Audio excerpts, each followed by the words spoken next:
What's happening? What's happening? What's happening? Welcome back into JC's Pop Culture with me, JC, where you can see all kinds of pop culture content. But today, we're yet again talking about the EA Sports College Football 25 video game because I got some shit to say about the offensive rankings that they released yesterday, the defensive rankings, and this is gonna be a rant video. So yeah, rant incoming, but I'm gonna give you some proof. It's not just gonna be just me talking out my ass. I'm gonna prove to you why these ratings are complete dog shit, and why EA is full of shit saying that they used PFF to help them come up with these ratings.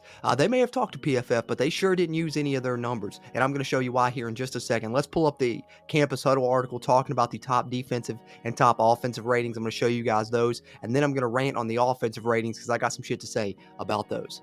Okay, so let's take a look here. Top defenses. You see the top 10 graphic. Here's a list of the total top 25 defenses. This one I don't have as much problems with. Maybe the only one that I could see is Iowa not being in the top 10 is a bit of a travesty. But, you see your top 10 there: Ohio State, Georgia, Oregon, Alabama, Clemson, Notre Dame, Michigan, Texas, Penn State, and Utah. Then your 11 through 25 on the defensive side: FSU, Oklahoma, Iowa, Virginia Tech, Wisconsin, USC, Auburn, LSU, Texas A&M, Colorado, Oklahoma State, Louisville, North Carolina, K-State, and Florida for the top 25 defenses. But now let's take a look at the list that I have a shit ton of problems with, and that's the offensive ratings. All right, so you see the top 10 offenses there: Georgia, Oregon, Alabama, Texas, Ohio State, LSU, Miami, Colorado, are you fucking kidding me? Missouri, Clemson, Utah, Penn State, Ole Miss, Kansas, Arizona, NC State, Notre Dame, Texas A&M, Memphis, SMU, UCF, Florida State, Oklahoma, Virginia Tech, and USC. Now, a lot of these I don't have a ton of problems with who's on the list. I have some problems with where they are on the list, but you guys know I'm a WVU fan. I got some big time problems with WVU not being a top 25 offense on this game, and let me tell you why. First, let's start right here. In this deep dive blog where they announced these rankings, this is what they stated. The development team meticulously examined hundreds of thousands of data points to arrive at our team power rankings with help from our friends at Pro Football Focus. Really? You had help from PFF? Let me show you why that's bullshit. They may have talked to PFF, but they didn't use their numbers. This is why.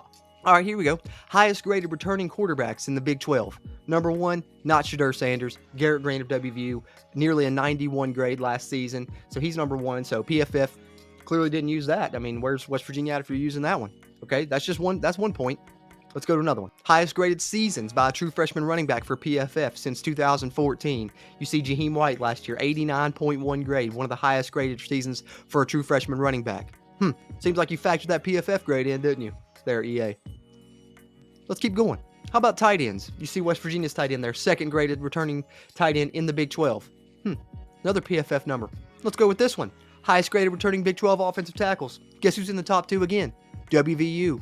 But hey, if the PFF numbers don't justify it enough for you, let me show you some other team stats from last season, because let's talk about a team that is in that top 25. Let's talk about Kansas. So Kansas was rated number 14th best offense in the game. Let's take a look at the Big 12 rushing stats from last season. Let's see, West Virginia leading the conference, 228.9 yards per game. Kansas, 206. They would be 4th. But I can take that even further for y'all. Let's go with the entire NCAA here. Can I sort this by the NCAA? All right, let's go. This is the entire NCAA last year, rushing offenses. There's 3 ahead of WVU, none of them in the Power 5. So who was the number 1 rushing offense in the Power 5 last season? That's right, West Virginia. Who do they return from that offense? Every single player except for the center. Every single player is back on that offense. And you mean to tell me that's not a top 25 offense? I can go a little bit further. How about Garrett Green, the West Virginia quarterback? Number 1 in the nation in rushing touchdowns by a quarterback last year with 13. Number 2 in the nation in yards per completion. And like I said, number 1 in rushing among the Power 5 last year was WVU. What did they have? How about 3 700-plus yard rushers? Garrett Green, C.J. Donaldson, and Jaheim White. This was prior to the bowl game. Jaheim White ended up over 800, nearly 900 yards as a true freshman, nearly 8 yards per carry on the season. Absolutely phenomenal rushing offense. One of the top offenses in college football coming into this year, and you're not even going to put it in your top 25, but you're going to have Colorado in there. You're going to have Kansas up in there. Not that those guys shouldn't be there, but if they're there, then damn sure WVU should be there, and you definitely didn't use PFF, EA. You surely didn't. And there you go. The proof's in the pudding. Why WVU should have been a top 25 offense. Why they sure as fuck didn't use the PFF gradings like they're trying to say that they did. It's all bullshit that they're stating that. But let's take it a step further. If you don't want to, use my WVU example, which the proof is in the pudding there, but maybe that's a little bit biased. But why else are these rankings dog shit? How about this one right here from Ben Scott Stevens on Twitter? Another fact of the proof being in the pudding right here. Colorado's offensive numbers last year. Number 57 scoring offense in the country, number 78 total offense in the country, number 14 pass offense in the country, number 133 rushing offense in the country, number 132 in sacks allowed. What does that get them? The 8th best offensive rating on EA Sports College Football 25. You've got to be shitting me. So there you have it, my little rant on why these ratings that EA came out with were complete and utter dog shit, why they didn't use PFF like they claimed they were going to. If you're not going to use it, then don't use it. Come up with your own shit anyway. But don't piss on my head and tell me it's raining that you're going to use the PFF ratings when you clearly didn't.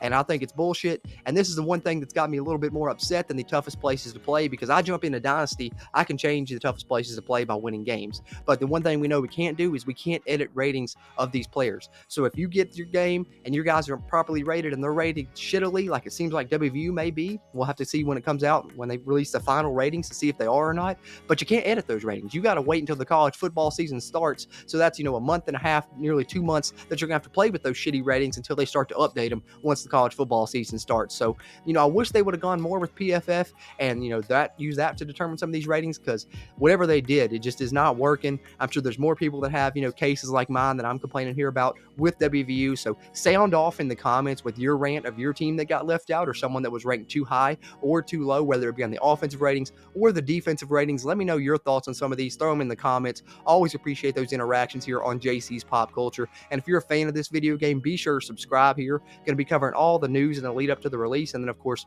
we'll have gameplay for the game once it comes out. So be sure hit that subscribe button. And then before you head out, just do me one more favor. Just give me a thumbs up on the video. That like really helps a ton with the YouTube algorithm. Having said that, I appreciate you tuning into this one and listening to me rant. And I will catch you on the next one.